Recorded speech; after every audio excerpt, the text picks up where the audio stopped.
I'd like to tell you about the strangest secret in the world. Some years ago, the late Nobel Prize-winning Dr. Albert Schweitzer was being interviewed in London, and a reporter asked him, "Doctor, what's wrong with men today?" And the great doctor was silent a moment, and then he said, "Men simply don't think." It's about this that I want to talk with you. We live today in a golden age. This is an era that man has looked forward to, dreamed of, and worked toward for thousands of years.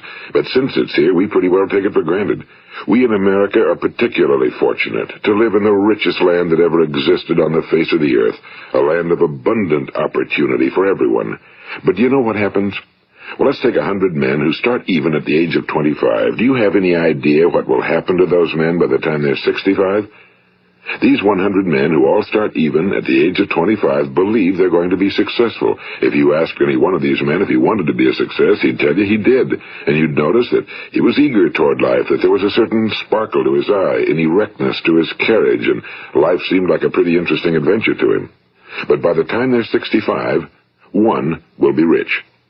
4 will be financially independent. 5 will still be working. 54 will be broke. Now think a moment. Out of the 100, only 5 make the grade. Now why do so many fail? What has happened to the sparkle that was there when they were 25? What's become of the dreams, the hopes, the plans? And why is there such a large disparity between what these men intended to do and what they actually accomplished? When we say about 5% achieve success, we have to define success. And here's the best definition I've ever been able to find. Success is the progressive realization of a worthy ideal. If a man is working toward a predetermined goal and knows where he's going, that man is a success. If he's not doing that, he's a failure. Success is the progressive realization of a worthy ideal. Rollo May, the distinguished psychiatrist, wrote a wonderful book called Man's Search for Himself. And in this book he says, the opposite of courage in our society is not cowardice. It is conformity. And there you have the trouble today. It's conformity, people acting like everyone else without knowing why, without knowing where they're going. Now think of it. In America right now, there are over 18 million people 65 years of age and older. And most of them are broke. They're dependent on someone else for life's necessities. Now, we learn to read by the time we're 7. We learn to make a living by the time we're 25. Usually by that time, we're not only making a living, we're supporting a family. And yet, by the time we're 65, we haven't learned how to become financially independent in the richest land that has ever been known. Why? We conform. And the trouble is that we're acting like the wrong percentage group, the 95 who don't succeed.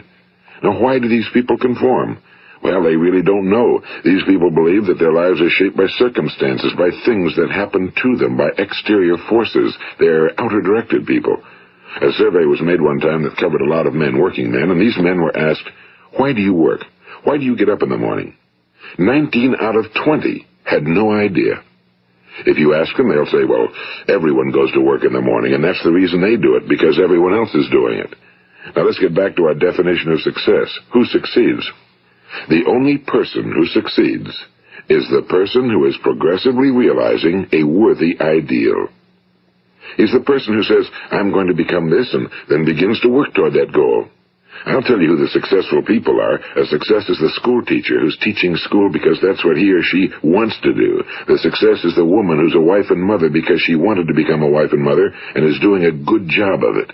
The success is the man who runs the corner gas station because that was his dream. That's what he wanted to do. The success is the successful salesman who wants to become a top-notch salesman and grow and build with his organization. A success is anyone who is doing deliberately a predetermined job because that's what he decided to do deliberately. But only 1 out of 20 does that. That's why today there isn't really any competition unless we make it for ourselves. Instead of competing, all we have to do is create. You know, for 20 years, I looked for the key which would determine what would happen to a human being. Was there a key I wanted to know which would make the future a promise that we could foretell to a large extent? Was there a key that would guarantee a person's becoming successful if he only knew about it and knew how to use it? Well, there is such a key, and I've found it. Have you ever wondered why so many men work so hard and honestly without ever achieving anything in particular, and others don't seem to work hard and yet seem to get everything? They seem to have the magic touch. You've heard them say that about someone. Everything he touches turns to gold. And have you ever noticed that a man who becomes successful tends to continue to become successful? And on the other hand, have you noticed how a man who's a failure tends to continue to fail? Well, it's because of goals. Some of us have goals, some don't. People with goals succeed because they know where they're going. It's that simple. Think of a ship leaving a harbor, and think of it with the complete voyage mapped out and planned. The captain and crew know exactly where it's going and how long it'll take. It has a definite goal. Now, 9,999 times out of 10,000, it will get to where it started out to get. Now, let's take another ship, just like the first, only let's not put a crew on it or a captain at the helm. Let's give it no aiming point, no goal, no destination. We just start the engines and let it go. I think you'll agree with me that if it gets out of the harbor at all, it will either sink or wind up on some deserted beach, a derelict. It can't go anyplace because it has no destination and no guidance, and it's the same with a human being. Take the salesman, for example. There's no other person in the world today with the future of a good salesman. Selling is the world's highest paid profession, if we're good at it and if we know where we're going. Every company needs top-notch salesmen, and they reward those men. The sky's the limit for them. But how many can you find? Someone once said the human race is fixed, not to prevent the strong from winning, but to prevent the weak from losing. The American economy today can be likened to a convoy in time of war. The entire economy is slowed down to protect its weakest link, just as the convoy had to go at the speed that would permit its slowest vessel to remain in formation. That's why it's so easy to make a living today. It takes no particular brains or talent to make a living and support a family today. So we have a plateau of so-called security, if that's what a person's looking for. But we do have to decide how high above this plateau we want to aim. Now let's get back to the strangest secret in the world, the story that I wanted to tell you today. Why do men with goals succeed in life and men without them fail? Well, let me tell you something which, if you really understand it, will alter your life immediately. If you understand completely what I'm going to tell you from this moment on, your life will never be the same again. You will suddenly find that good luck just seems to be attracted to you. The things you want just seem to fall in line, and from now on you won't have the problems, the worries, the gnawing lump of anxiety that perhaps you've experienced before. Doubt, fear, well, they'll be things of the past. Here's the key to success and the key to failure. We become what we think about. Now let me say that again. We become what we think about. Throughout all history, the great wise men and teachers, philosophers and prophets have disagreed with one another on many different things. It's only on this one point that they are in complete and unanimous agreement. Listen to what Marcus Aurelius, the great Roman emperor, said. A man's life is what his thoughts make of it. Disraeli said this, everything comes if a man will only wait. I've brought myself by long meditation to the conviction that a human being with a settled purpose must accomplish it, and that nothing can resist a will that will stake even existence for its fulfillment. Ralph Waldo Emerson said this, a man is what he thinks about all day long. William James said, the greatest discovery of my generation is that human beings can alter their lives by altering their attitudes of mind. And he also said, we need only in cold blood act as if the thing in question were real, and it will become infallibly real by growing into such a connection with our life that it will become real. It will become so knit with habit and emotion that our interest in it will be those which characterize belief. And he also said, if you only care enough for a result, you will almost certainly attain it. If you wish to be rich, you will be rich. If you wish to be learned, you will be learned. If you wish to be good, you will be good. Only you must then really wish these things and wish them exclusively, and not wish at the same time 100 other incompatible things just as strongly. In the Bible, you read in Mark 9:23, if thou canst believe, all things are possible to him that believeth. My old friend Dr. Norman Vincent Peale put it this way, this is one of the greatest laws in the universe. Fervently do I wish I had discovered it as a very young man. It dawned upon me much later in life, and I found it to be one of the greatest, if not my greatest discovery outside of my relationship to God. The great law, briefly and simply stated, is that if you think in negative terms, you will get negative results. If you think in positive terms, you will achieve positive results. That is the simple fact, he went on to say, which is at the basis of an astonishing law of prosperity and success. In 3 words, believe and succeed. William Shakespeare put it this way: our doubts are traitors and make us lose the good we oft might win by fearing to attempt. George Bernard Shaw said, people are always blaming their circumstances for what they are. I don't believe in circumstances. The people who get on in this world are the people who get up and look for the circumstances they want, and if they can't find them, make them. Well, it's pretty apparent, isn't it? And every person who discovered this for a while believed that he was the first one to work it out. We become what we think about. Now, it stands to reason that a person who's thinking about a concrete and worthwhile goal is going to reach it, because that's what he's thinking about, and we become what we think about. Conversely, the man who has no goal, who doesn't know where he's going, and whose thoughts must therefore be thoughts of confusion and anxiety and fear and worry, becomes what he thinks about. His life becomes one of frustration and fear and anxiety and worry. And if he thinks about nothing, he becomes nothing. Now, how does it work? Why do we become what we think about? Well, I'll tell you how it works as far as we know. Now, to do this, I want to tell you about a situation that parallels the human mind. Suppose a farmer has some land, and it's good fertile land. Now, the land gives the farmer a choice. He may plant in that land whatever he chooses. The land doesn't care. It's up to the farmer to make the decision. Now, remember, we're comparing the human mind with the land because the mind, like the land, doesn't care what you plant in it. It will return what you plant, but it doesn't care what you plant. Now let's say that the farmer has 2 seeds in his hand. One is a seed of corn, the other is nightshade, a deadly poison. He digs 2 little holes in the earth and he plants both seeds, one corn, the other nightshade. He covers up the holes, waters, and takes care of the land, and what will happen? Invariably the land will return what's planted. As it's written in the Bible, as ye sow, so shall ye reap. Now remember, the land doesn't care. It'll return poison in just as wonderful abundance as it will corn. So up come the 2 plants, one corn, one poison. Now, the human mind is far more fertile, far more incredible and mysterious than the land, but it works the same way. It doesn't care what we plant. Success, failure. A concrete, worthwhile goal, or confusion. Misunderstanding, fear, anxiety, and so on. But what we plant, it must return to us. You see, the human mind is the last great unexplored continent on Earth. It contains riches beyond our wildest dreams. It will return anything we want to plant. Now, you might say, well, if that's true, why don't people use their minds more? Well, I think they figured out an answer to that one, too. Our mind comes as standard equipment at birth. It's free, and things that are given to us for nothing we place little value on. Things that we pay money for, we value. The paradox is that exactly the reverse is true. Everything that's really worthwhile in life came to us free. Our minds, our souls, our bodies, our hopes, our dreams, our ambitions, our intelligence, our love of family and children and friends and country, all these priceless possessions are free. But the things that cost us money are actually very cheap and can be replaced at any time. A good man can be completely wiped out and make another fortune. He can do that several times.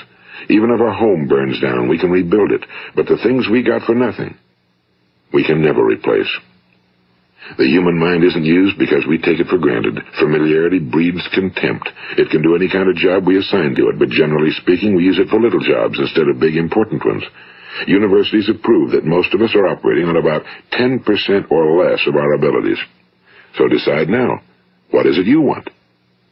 Plant your goal in your mind. It's the most important decision you'll ever make in your entire life.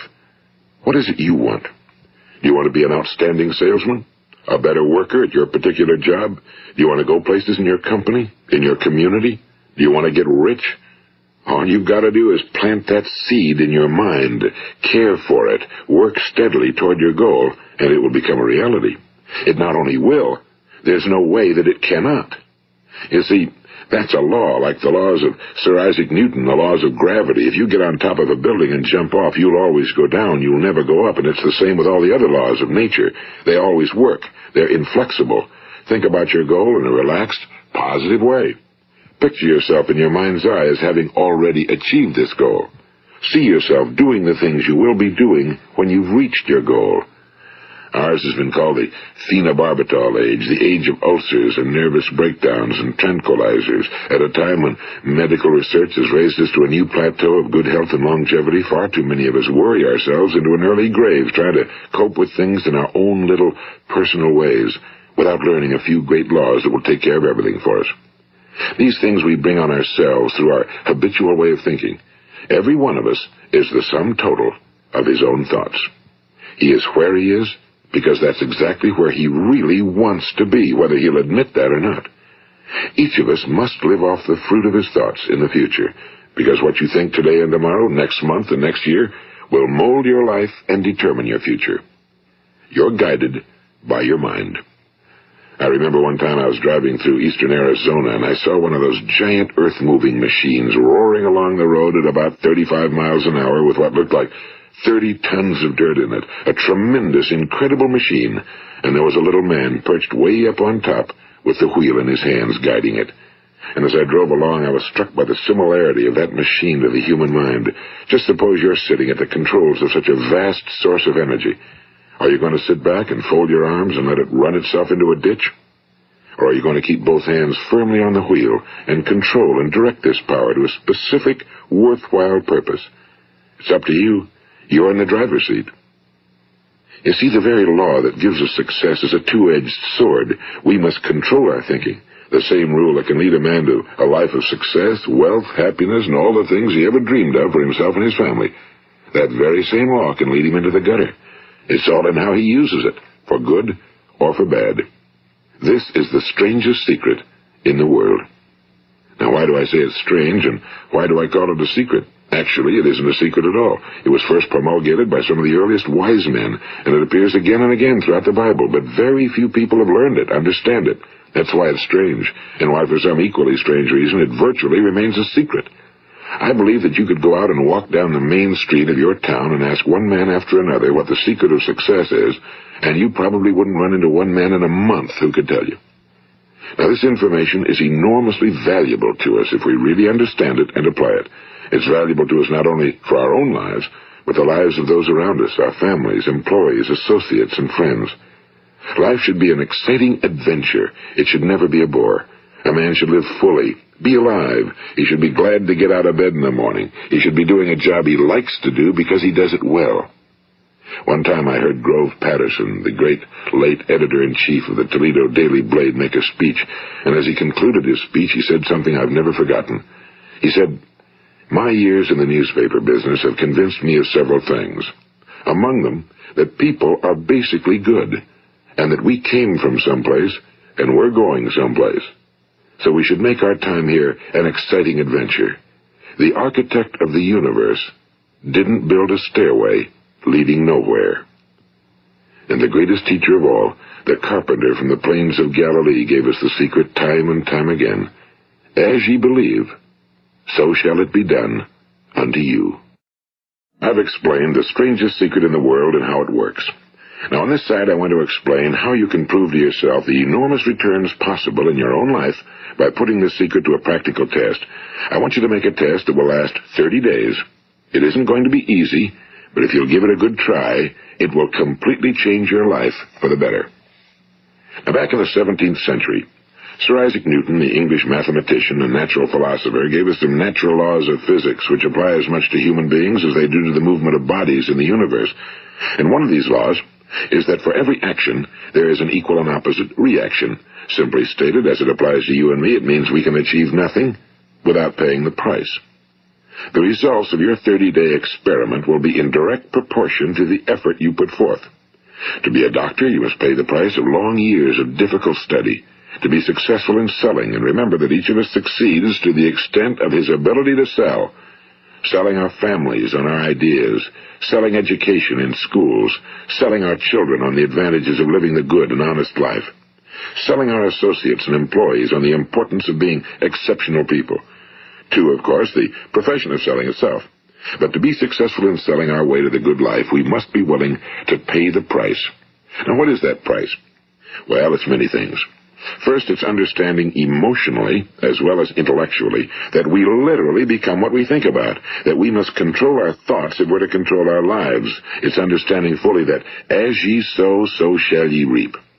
Second, it's cutting away all fetters from the mind and permitting it to soar as it was divinely designed to do. It's the realization that your limitations are self-imposed and that the opportunities for you today are enormous beyond belief. It's rising above narrow-minded pettiness and prejudice. And third, it's using all your courage to force yourself to think positively on your own problem, to set a definite and clearly defined goal for yourself, to let your marvelous mind think about your goal from all possible angles, to let your imagination speculate freely upon many different possible solutions, to refuse to believe that there are any circumstances sufficiently strong to defeat you in the accomplishment of your purpose, to act promptly and decisively when your course is clear, and to keep constantly aware of the fact that you are, at this moment, standing in the middle of your own acres of diamonds, as Russell Conwell used to point out. And fourth, save at least 10% of every dollar you earn. It's also remembering that no matter what your present job, it has enormous possibilities, if you're willing to pay the price.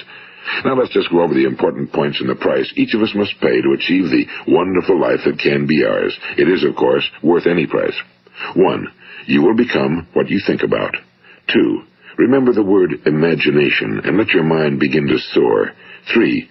Courage. Concentrate on your goal every day. 4. Save 10% of what you earn. And 5. Action. Ideas are worthless unless we act on them. Now, I'll try to outline the 30-day test I want you to make. Keep in mind that you have nothing to lose by making this test and everything you could possibly want to gain. There are 2 things that may be said of everyone. Each of us wants something, and each of us is afraid of something. I want you to write on a card what it is you want more than anything else. It may be more money. Perhaps you'd like to double your income or make a specific amount of money. It may be a beautiful home. It may be success at your job. It may be a particular position in life. It could be a more harmonious family. Each of us wants something. Now write down on your card specifically what it is you want. Make sure it's a single goal and clearly defined. You needn't show it to anyone, but carry it with you so that you can look at it several times a day. Think about it in a cheerful, relaxed, positive way each morning when you get up, and immediately you have something to work for, something to get out of bed for, something to live for. Look at it every chance you get during the day and just before going to bed at night. And as you look at it, remember that you must become what you think about, and since you're thinking about your goal, you realize that soon it will be yours. In fact, it's yours really the moment you write it down and begin to think about it. Look at the abundance all around you as you go about your daily business. You have as much right to this abundance as any other living creature. It's yours for the asking. Now we come to the difficult part. Difficult because it means the formation of what is probably a brand new habit, and new habits are not easily formed. Once formed, however, it will follow you for the rest of your life. Stop thinking about what it is you fear. Each time a fearful or negative thought comes into your consciousness, replace it with a mental picture of your positive and worthwhile goal. And there'll come times when you'll feel like giving up. It's easier for a human being to think negatively than positively. That's why only 5% are successful. You must begin now to place yourself in that group. For 30 days, you must take control of your mind. It will think about only what you permit it to think about. Each day for this 30-day test, do more than you have to do. In addition to maintaining a cheerful, positive outlook, give of yourself more than you've ever done before. Do this knowing that your returns in life must be in direct proportion to what you give. The moment you decide on a goal to work toward, you're immediately a successful person. You are then in that rare and successful category of people who know where they're going. Out of every 100 people, you belong to the top 5. Don't concern yourself too much with how you're going to achieve your goal. Leave that completely to a power greater than yourself. All you have to do is know where you're going. The answers will come to you of their own accord and at the right time. Remember these words from the Sermon on the Mount, and remember them well. Keep them constantly before you this month of your test. Ask, and it shall be given you. Seek, and ye shall find. Knock, and it shall be opened unto you. For every one that asketh receiveth, and he that seeketh findeth, and to him that knocketh it shall be opened. It's as marvelous and as simple as that. In fact, it's so simple that in our seemingly complicated world, it's difficult for an adult to understand that all he needs is a purpose and faith. For 30 days, Do your very best. If you're a salesman, go at it as you've never done before, not in a hectic fashion, but with the calm, cheerful assurance that time well spent will give you the abundance in return you deserve and want. If you're a homemaker, devote your 30-day test to completely giving of yourself without thinking about receiving anything in return, and you'll be amazed at the difference it makes in your life. No matter what your job, do it as you've never done it before for 30 days. And if you've kept your goal before you every day, you'll wonder and marvel at this new life you've found. Dorothea Brand, the outstanding editor and writer, discovered it for herself and tells about it in her fine book, Wake Up and Live. Her entire philosophy is reduced to the words, act as though it were impossible to fail. She made her own test with sincerity and faith, and her entire life was changed to one of overwhelming success. Now, you make your test for 30 full days. Don't start your test until you've made up your mind to stick with it. You see, by being persistent, you're demonstrating faith. Persistence is simply another word for faith. If you didn't have faith, you'd never persist. If you should fail during your first 30 days, by that I mean suddenly find yourself overwhelmed by negative thoughts, you've got to start over again from that point and go 30 more days. Gradually, your new habit will form until you find yourself one of that wonderful minority to whom virtually nothing is impossible. And don't forget the card. It's vitally important as you begin this new way of living. On one side of the card, write your goal, whatever it may be. On the other side, write the words we've quoted from the Sermon on the Mount. Ask, and it shall be given you. Seek, and ye shall find. Knock, and it shall be opened unto you. Nothing great was ever accomplished without inspiration. See that during these crucial first 30 days, your own inspiration is kept at a peak. And above all, don't worry. Worry brings fear, and fear is crippling. The only thing that can cause you to worry during your test is trying to do it all yourself. Know that all you have to do is hold your goal before you. Everything else will take care of itself. Remember also to keep calm and cheerful. Don't let petty things annoy you and get you off course. Now, since making this test is difficult, some will say, why should I bother? Well, look at the alternative. No one wants to be a failure. No one really wants to be a mediocre individual. No one wants a life constantly filled with worry and fear and frustration. Therefore, remember that you must reap that which you sow. If you sow negative thoughts, your life will be filled with negative things. If you sow positive thoughts, your life will be cheerful, successful, and positive. Now, gradually, you will have a tendency to forget what you've heard on this recording. Play it often. Keep reminding yourself of what you must do to form this new habit. Gather your whole family around at regular intervals and listen to what's been said here. You know, most men will tell you that they want to make money without understanding the law. The only people who make money work in a mint. The rest of us must earn money. This is what causes those who keep looking for something for nothing or a free ride to fail in life. The only way to earn money is by providing people with services or products which are needed and useful. We exchange our time and our product or service for the other man's money. Therefore, the law is that our financial return will be in direct proportion to our service. Now, success is not the result of making money. Making money is the result of success, and success is in direct proportion to our service.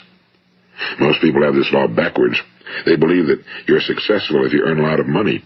The truth is that you can only earn money after you're successful. It's like the story of the man who sat in front of the stove and said to it, give me heat, and then I'll add the wood. How many men and women do you know, or do you suppose there are today, who take the same attitude toward life? There are millions. We've got to put the fuel in before we can expect heat. Likewise, we've got to be of service first before we can expect money. Don't concern yourself with the money. Be of service, build, work, dream, create. Do this and you'll find there's no limit to the prosperity and abundance that will come to you. Prosperity, you know, is founded upon a law of mutual exchange. Any person who contributes to prosperity must prosper in turn himself.